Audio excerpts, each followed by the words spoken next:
Yes, sir. To summarize what I believe Mr. Presser said, he apparently feels that President Clinton having consensual sexual relations outside of marriage and lying about it is worse than the Bush administration taking this nation to war on a terrible lie, a war that has caused incalculable death, horror, and suffering. And I would ask Mr. Presser, what previously recognized form of logic would allow such a conclusion?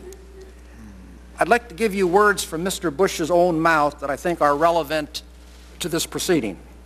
January 31st, 2003, less than 2 months before Bush ordered the invasion of Iraq, on the rationale that Hussein was an imminent threat to the security of this country, so we had to strike first in self-defense.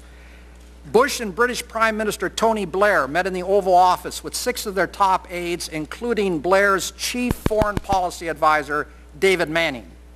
After the meeting, Manning prepared a 5-page memo stamped extremely sensitive, summarizing what was said at the meeting.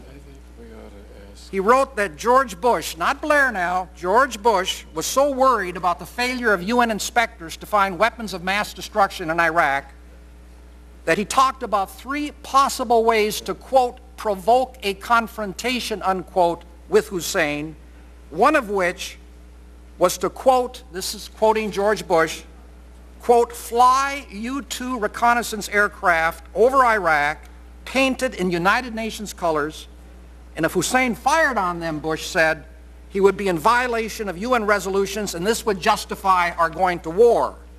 So Bush is telling the American people, telling the world, that Hussein is an imminent threat to the security of this country, but behind closed doors, George Bush was talking about how to provoke Hussein into a war. Now, Chairman, may I draw an inference from this? Thank you.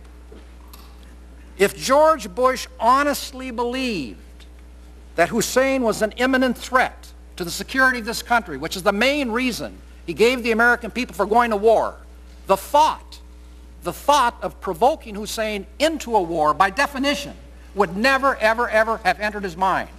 And I say this, that by taking this nation to war on a lie, all of the killings of American soldiers in Iraq became unlawful killings and therefore murder.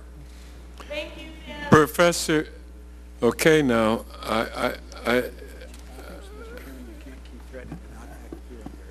well, yeah, there are members urging me to take more action than merely reminding our audience.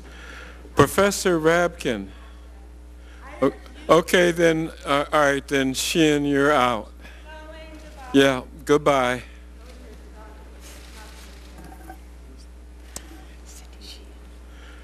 Professor Jeremy Rabkin. I wasn't moved by having other people repeat their emotional statements with more emotion, and I don't think it'll be useful for me to say calm down with more emotion. It won't get people to calm down. Besides that, I'm not selling a book, so I'll pass. Thank you.